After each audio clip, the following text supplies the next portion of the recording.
This video is audio content only. It does not contain any video footage or images. If you are expecting visual content, please be aware.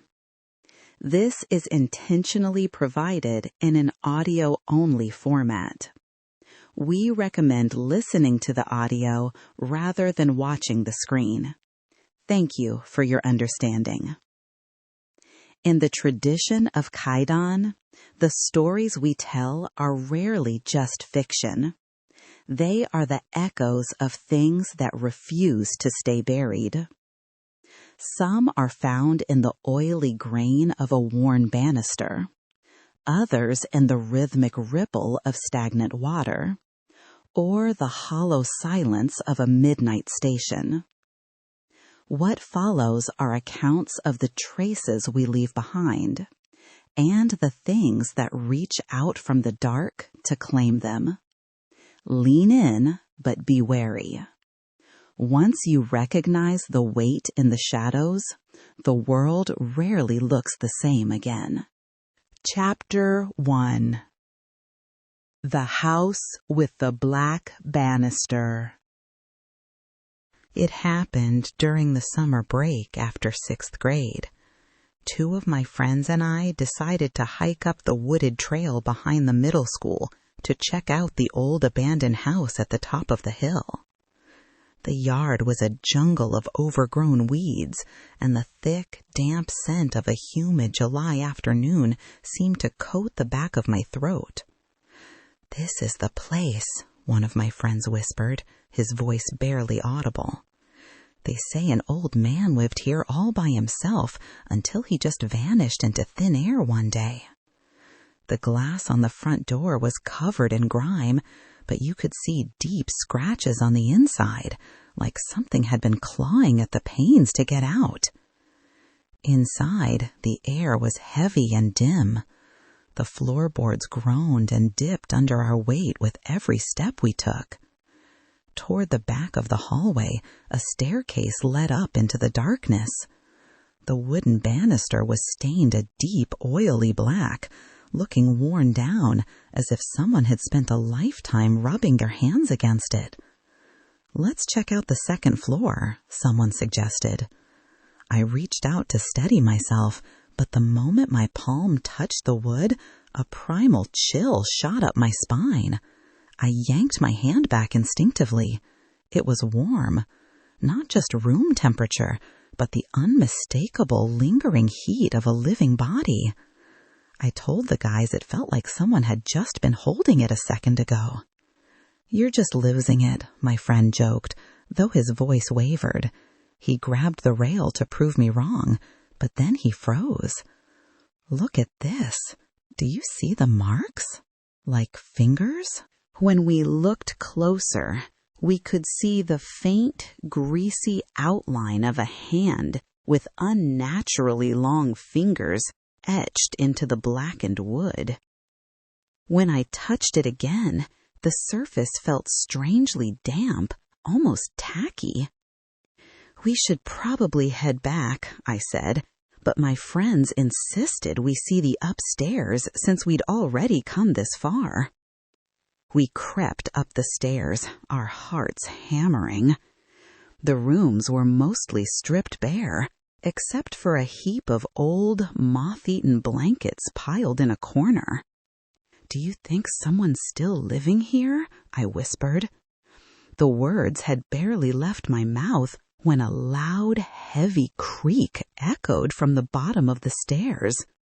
We froze, staring at the banister. The blackened stain on the wood began to shift, moving slowly up the rail toward us, inch by inch, as if an invisible hand was gripping it and hauling an unseen weight up the steps. "Run!"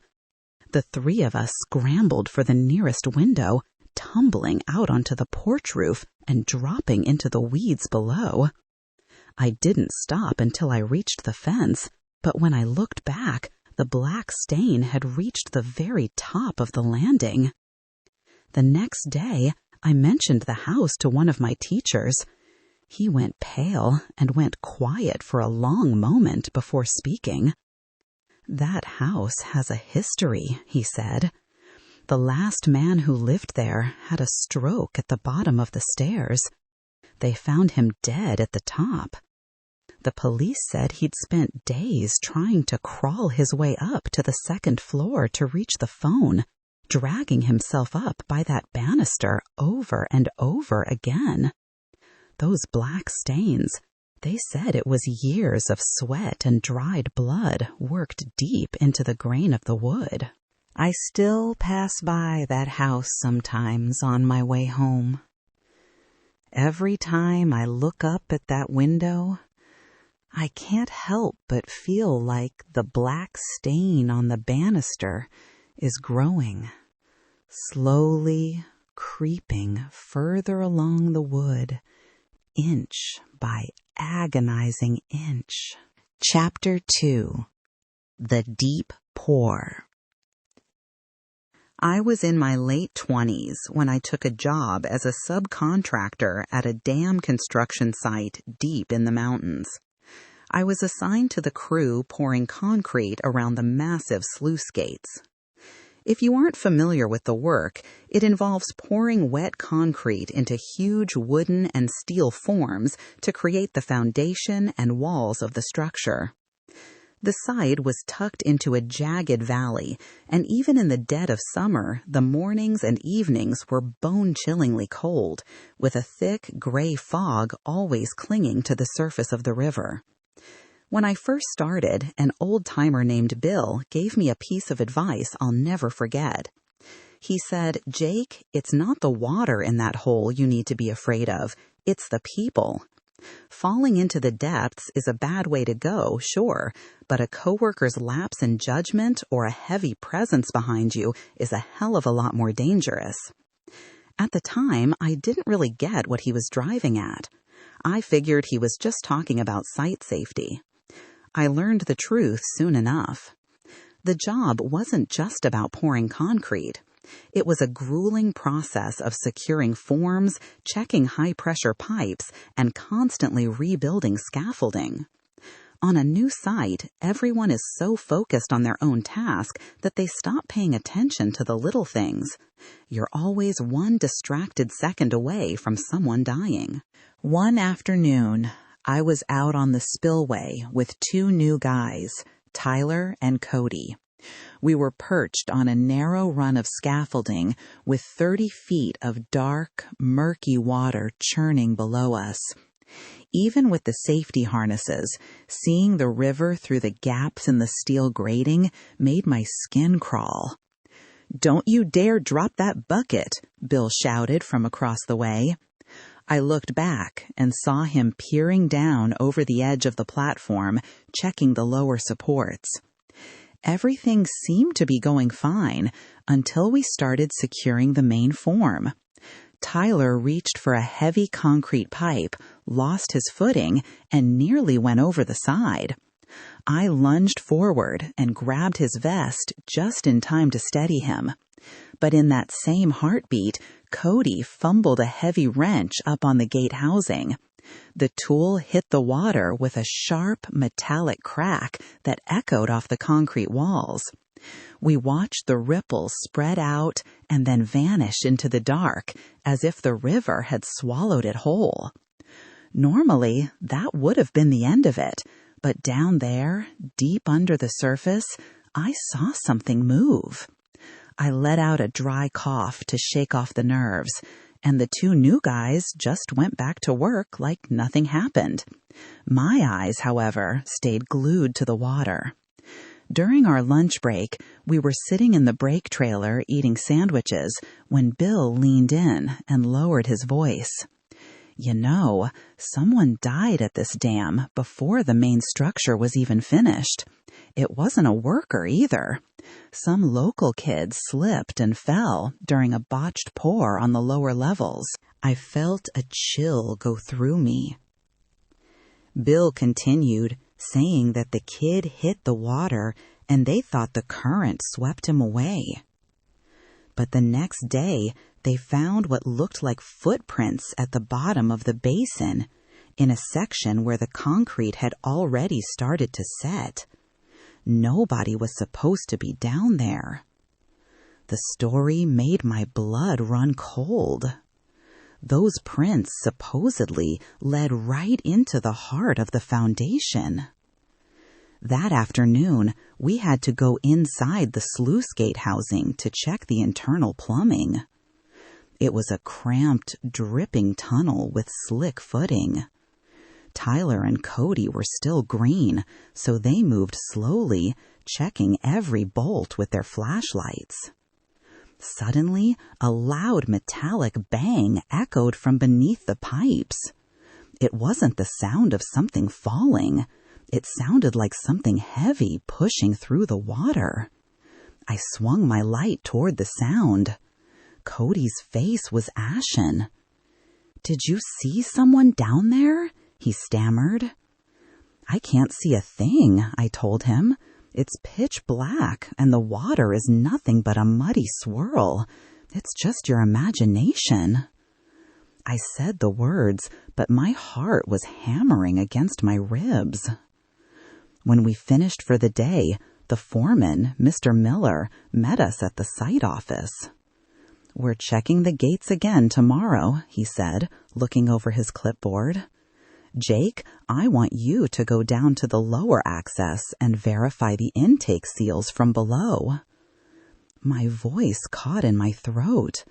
"Me? By myself?" Miller just nodded without looking up. The next morning, I climbed down into the narrow maintenance crawl space alone. The water was only about 15 feet below the grating now, a stagnant, murky green. I shone my light on the pipes, checking for leaks. Everything looked solid. But the surface of the water was vibrating, sending out tiny, rhythmic ripples. I shifted my weight, and my heavy pipe wrench slipped from my belt. It hit the water with a dull thud, sinking much faster than it should have. I instinctively reached down toward the water's edge, trying to see if I could spot it, when I felt something touch my hand. It wasn't the water. It was a cold, damp pressure against my palm. I was completely alone in that tunnel, yet I felt the unmistakable sensation of a hand gripping mine. I froze, my lungs locking up before I could even scream. Whatever it was, it held on tight, invisible to my eyes, but heavy and real. I could see the water churning right beneath where my hand was being held. I forced myself to think rationally. It's a construction site. It's dangerous. There's no way someone is touching me. But my heart was racing like a trapped bird. I finally wrenched my hand away and scrambled back up the ladder. When I got back to the break area, Bill was sitting there, watching me. "Don't go messing around down by the gates," he said quietly. "There are things down there that don't belong to us. Anything that sinks gets pulled deeper. You can't see them, but they're there." I asked him what he meant, and he spat on the ground. "That mud down there, it's mixed with the history of every accident and every soul lost during the build. If you put your hand in the wrong place, you'll leave a mark, and something might just leave a mark on you." I tried to laugh it off, but the damp sensation on my palm wouldn't go away. I scrubbed my hands with industrial soap, but a few minutes later, my fingertips would feel wet again, as if I'd just pulled them out of the river. A few days later, a new guy took over my shift at the gates. I was looking through the site progress photos in the office when I stopped at a shot of the interior sluice. It was a photo of the water surface right where I'd dropped my wrench.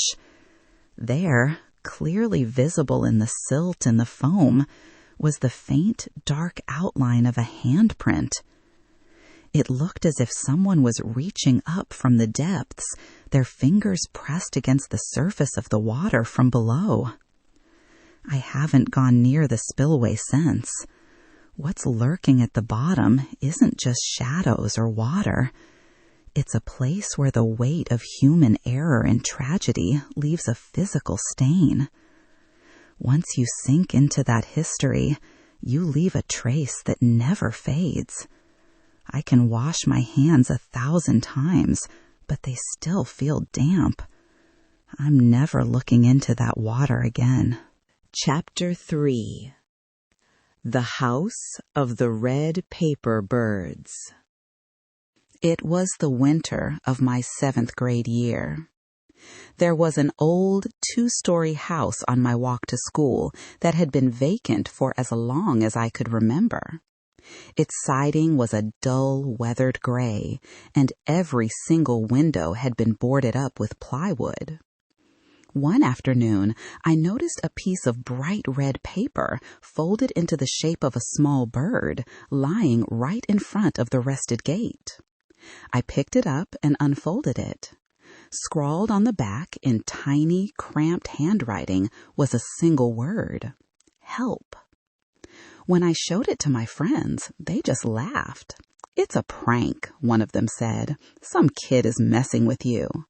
If you're so worried, why don't you go check it out?"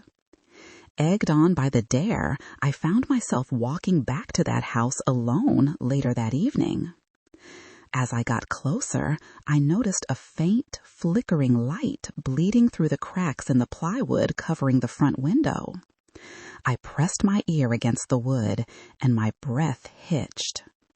A voice, thin and fragile, came from inside. "Please let me out." A chill that had nothing to do with the winter air raced down my spine. I wanted to run, but I felt rooted to the spot.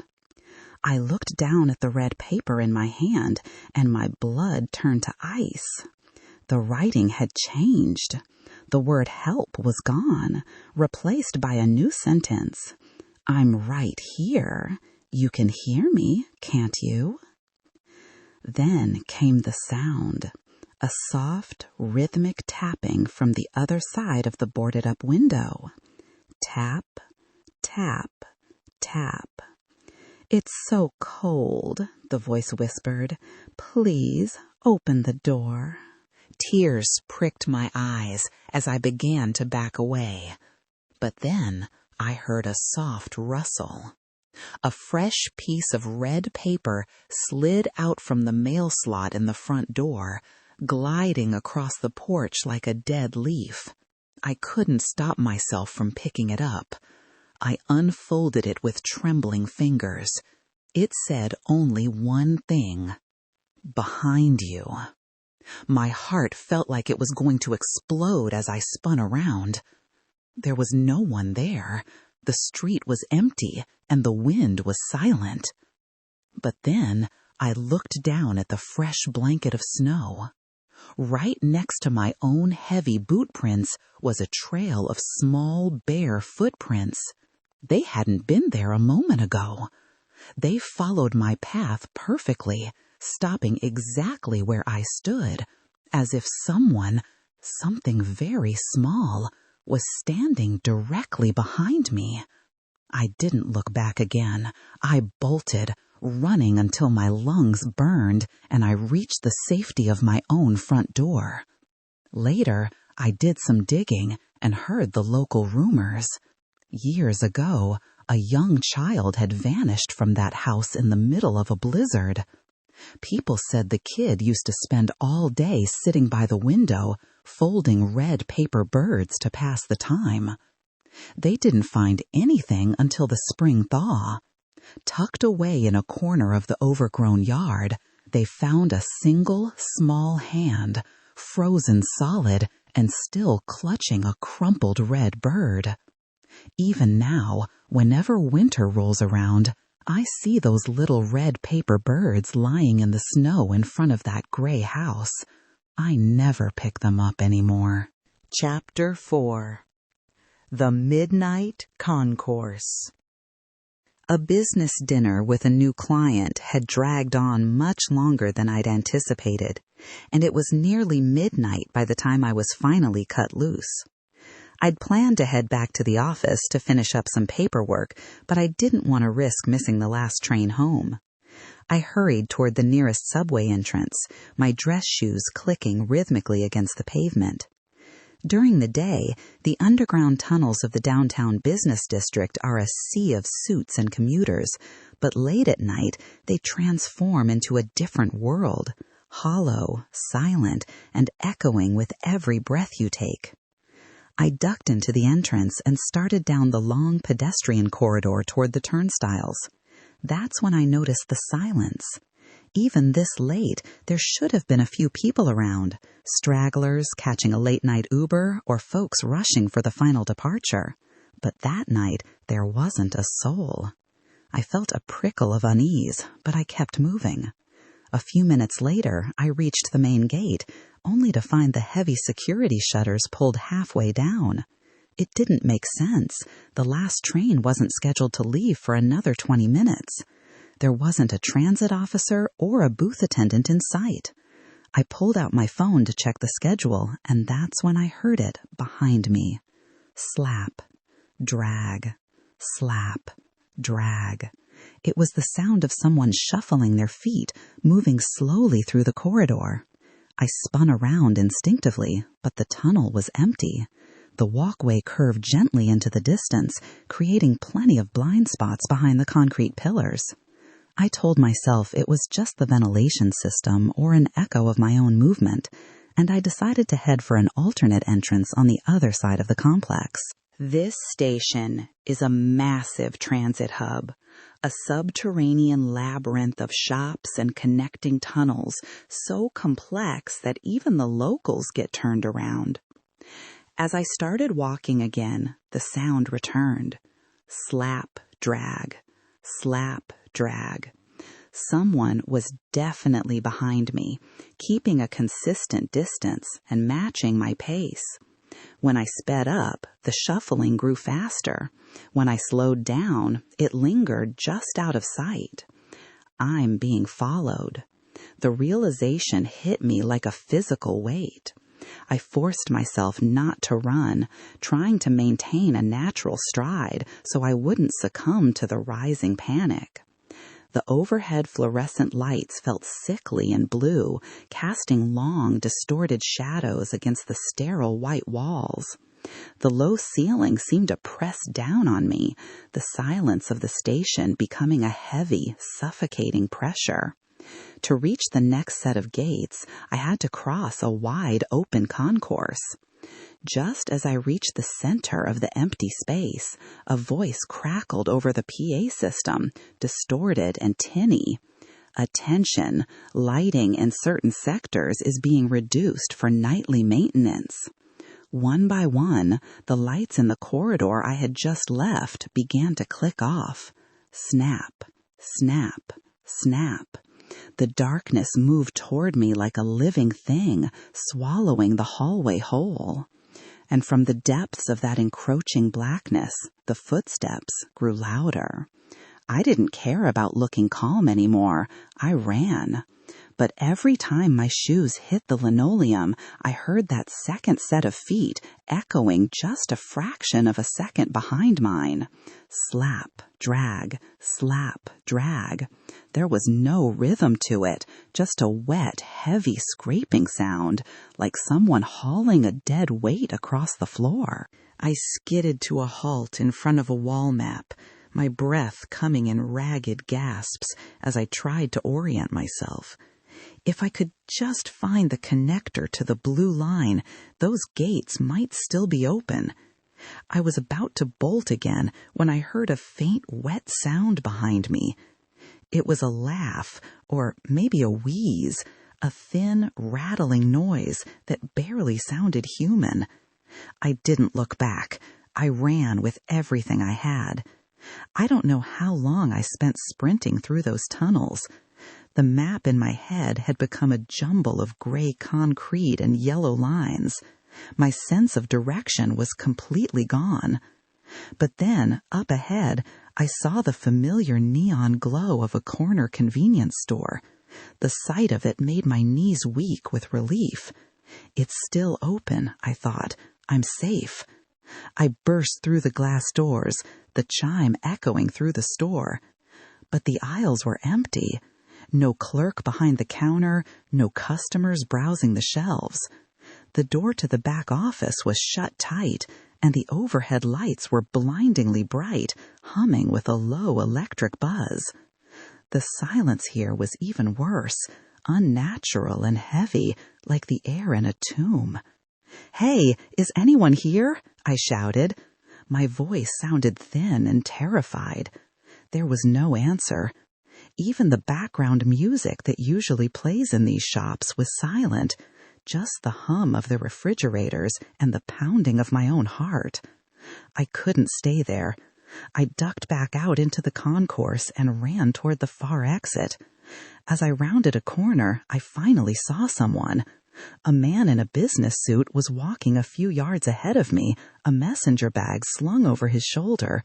He was hunched over, staring at the ground as he walked. "Hey, sir, wait up," I called out, desperate for any kind of company. The man didn't react.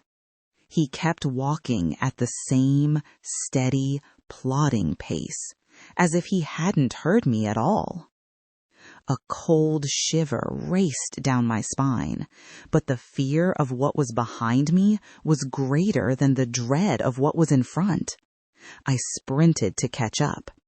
When I was only a few feet away, the man stopped dead. He stood perfectly still, as if he'd hit an invisible wall. "Sir?" I stammered, reaching out toward him. He slowly turned his head toward me, or at least it looked like he was turning, but there was no face. It wasn't that it was dark or hidden in shadow. The space where his features should have been was a blurred, featureless smear, like a photograph that had been rubbed away while the ink was still wet. I lost my voice, my throat locking up in a silent scream. The faceless man tilted his head slightly, a gesture that was sickeningly human, and pointed a long, pale finger back toward the darkness I'd just escaped. The lights in the shop behind me snapped off. The darkness was closing in again, and from the void where the man was pointing, the sound returned. Slap, drag, slap, drag. I tried to bolt, but a hand clamped down on my forearm. The fingers were thin and impossibly cold. It was the faceless man. I finally found my voice and let out a jagged scream, and the moment I did, I felt the floor beneath me give way. The black tiles of the concourse began to ripple and churn like liquid. I wasn't falling, I was sinking. My feet were disappearing into the floor as if it had turned into a bottomless pit of tar. I thrashed, trying to pull myself free, but the man's grip was like an iron vice. The footsteps in the dark were getting faster now, louder, right on top of us. Slap, drag, slap, drag. The man's featureless face seemed to melt further, his head drooping at an impossible angle. "Let go!" I howled, throwing my entire weight backward. Suddenly, the pressure on my arm vanished. I fell back, my feet popping out of the floor, as if the ground had hardened instantly. I scrambled to my feet and ran blindly, turning corner after corner, guided only by the distant glimmer of streetlights at the top of an exit stairwell. I flew up the concrete steps, and the second my foot hit the sidewalk above, I heard a heavy thud behind me. The lights in the stairwell snapped off, and the darkness pooled at the bottom of the steps, stagnant and still, watching me go. I stood in the cold night air, gasping for breath, and didn't stop shaking until I had flagged down a taxi. The next morning, I checked the news, but there was nothing. No reports of power outages, no subway accidents, no missing persons. On my way to work, I couldn't help but peer down into that same subway entrance. At the very bottom of the stairs, one of the black floor tiles looked slightly askew, sunken just a fraction of an inch deeper than the rest. I want to believe it was all some stress-induced hallucination. I really do. But that sound is still stuck in the back of my mind. Now, whenever I find myself walking through the city's underground passages late at night, I hear it.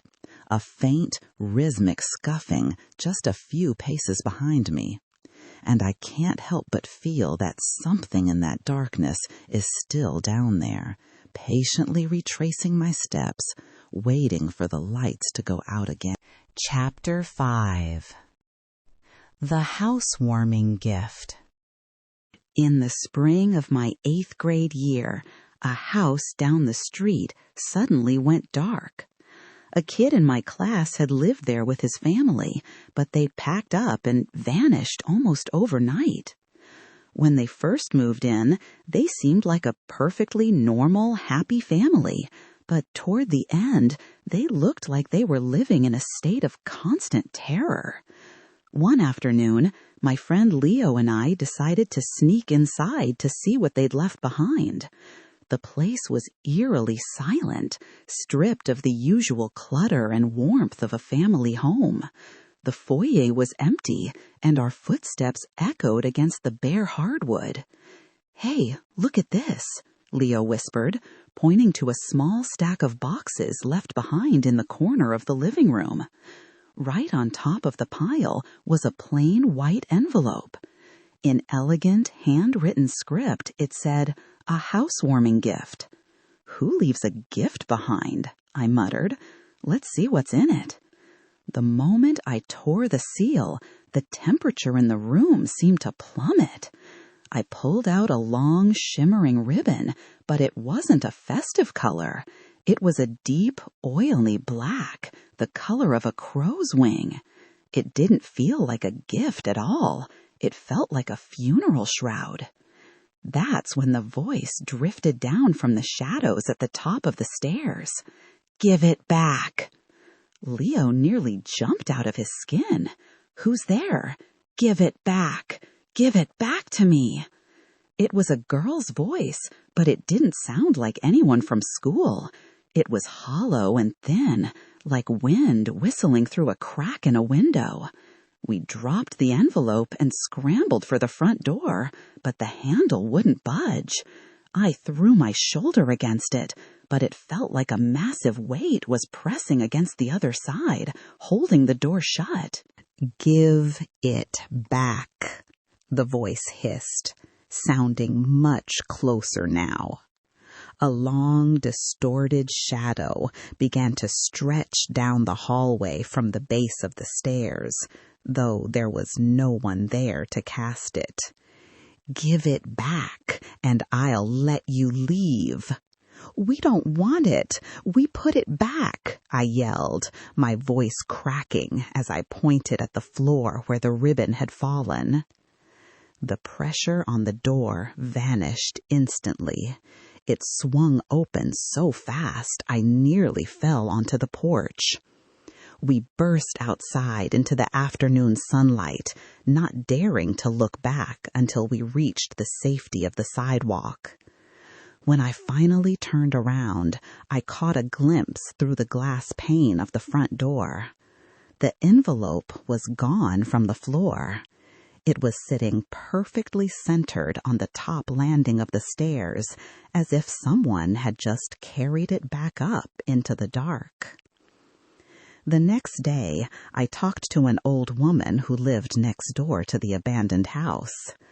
That family, it was a tragedy, she said, shaking her head. By the end, their daughter was hysterical every night.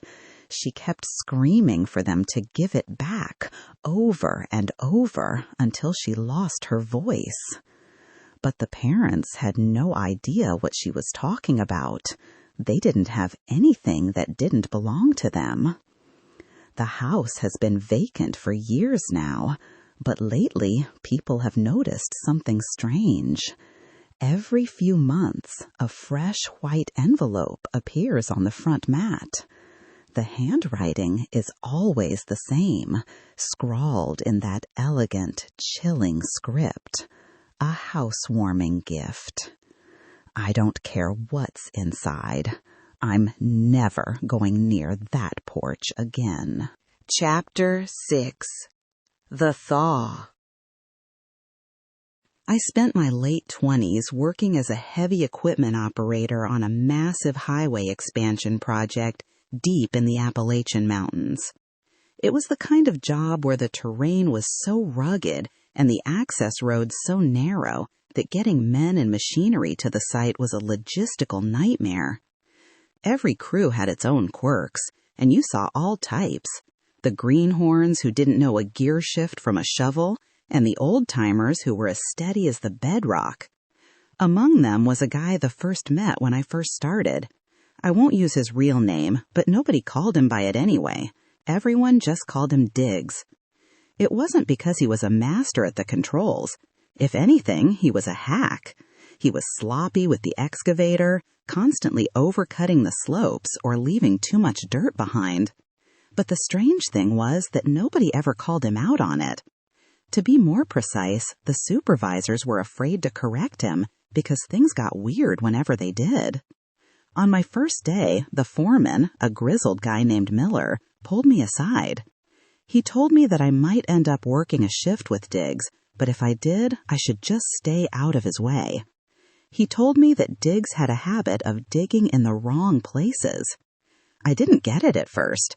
I figured digging in the wrong spot was just a lack of skill, but I quickly realized it was something else entirely. The work was straightforward. The surveyors had already marked the site with stakes and paint, and the blueprints were crystal clear. As the new guy, my job was mostly grunt work, cleaning up the edges of the cuts and picking out large rocks. One afternoon, the roar of the backhoe suddenly cut out. I looked up and saw Diggs sitting in his cab. He had swung the arm away from the marked trench and was gouging a deep, jagged hole into the earth a good 4 feet off the line. I panicked, thinking he was about to hit a utility line or ruin the grade.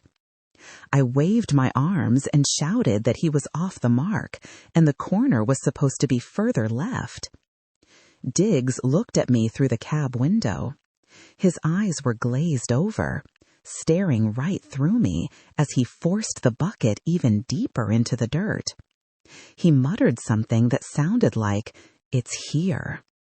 I started to yell again, but I felt a heavy hand clamp down on my shoulder. It was Miller. He told me to shut up and stay back. I tried to argue, but when I looked at Miller's face, he was deathly pale. He wasn't angry. He looked like he'd just seen a ghost. Diggs just kept digging that misplaced hole, staring into the bottom of the pit as if he were searching for something. But there was nothing there, just red clay and shadows. Later, in the brake trailer, one of the other guys saw me shaking and offered me a coffee. He told me to stay away from Diggs because he digs for the aftermath. I asked him what the hell that was supposed to mean. He leaned in and told me about a job years ago where there'd been a terrible accident, a trench collapse that buried a worker alive. The next day, before the recovery teams even arrived, Diggs had climbed into a machine and dug up the body in a spot nowhere near where the guy had supposedly fallen. He'd found him with pinpoint accuracy, but the creepy part was what he said afterward. He told the crew that the spot was different from the day before and that someone else was missing. I was speechless. Another guy chimed in, saying that ever since then, Diggs would ignore the survey stakes at every site. He'd just start digging in random spots, claiming that something was there. No one ever asked him what he found. They were too scared of the answer. The next morning, I had a bad feeling in my gut, but I headed to the site anyway. As luck would have it, I was assigned to be Dig's spotter. I couldn't get out of it. I grabbed my signal wand and kept a safe distance as we walked toward the cut. The survey lines were perfect, and I prayed he'd just follow the plan for once. But Dig stopped the machine at a completely different section and lowered the stabilizers. I signaled him to move, telling him he was in the wrong spot. Diggs stared at me through the glass. He told me that the spot I was standing on was no good and that it was shifted. I told him he was the one who was shifted. That's when he swung the massive arm of the excavator toward me.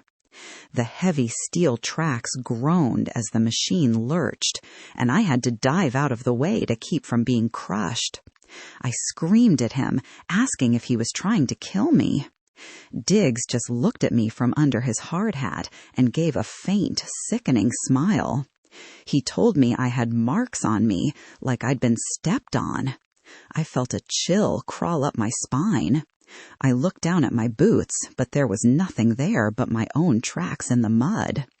He told me that someone had stepped on me the evening before, and that the marks hadn't faded.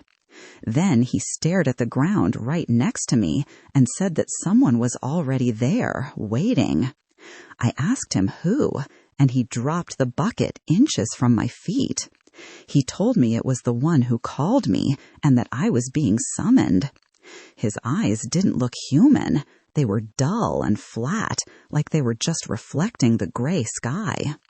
Miller came running over, screaming for Diggs to shut it down and get out of the cab. Diggs slowly pulled the levers back and raised the bucket. The sharp metal teeth had left deep gouges in the dirt right where I'd been standing a second before. If I hadn't jumped, I'd have been pulverized. Miller's voice was shaking when he told me to go back to the shed and stay away from Diggs. I sat in the tool shed with my head in my hands. My legs won't stop shaking. One of the older mechanics whispered to me that Diggs had been broken ever since that old accident. He said Diggs spent all his time looking for the next spot where someone would end up in the ground.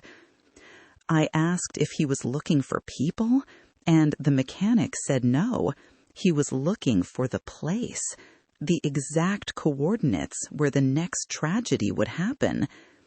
A high-pitched ringing started in my ears.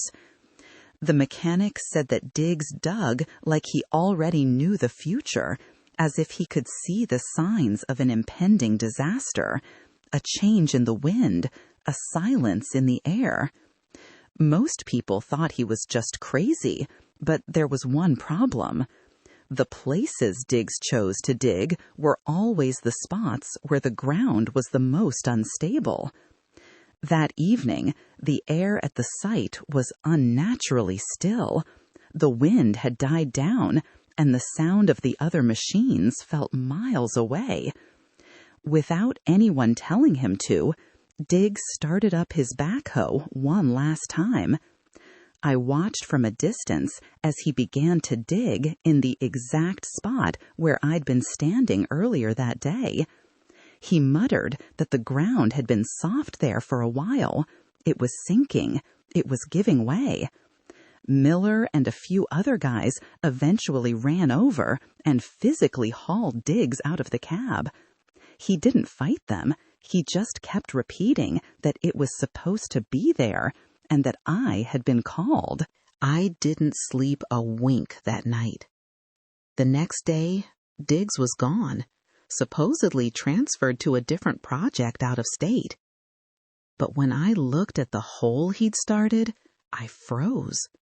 At the bottom of the pit, the earth was visibly sagging.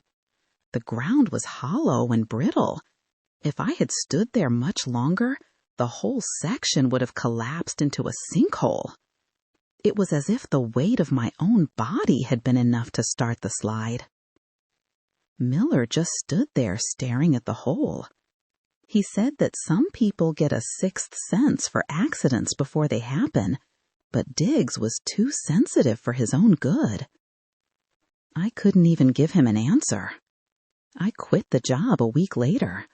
I couldn't stand the sight of those heavy machines anymore. Those big, unblinking hydraulic eyes that seemed to see everything and nothing at the same time. A backhoe is a tool meant to build things, but in the hands of someone who's lost their mind, it's just a way to find a grave. I wonder if Diggs is still out there, working some other site, looking for the next soft spot in the earth, looking for the next person the ground wants to swallow. I never want to hear that sound again, the dull, heavy thud of a bucket biting into the dirt. Not as long as I live. These accounts linger, not as answers, but as echoes in the ordinary. A banister, a puddle, a folded scrap of paper. They remind us that the world is not always as solid as it seems, and that some stains, once made, can never be washed away. Thank you for listening. Perhaps tonight you might look a little closer at the shadows in your own home, or listen more carefully to the silence. What quiet truths are waiting just beneath the surface?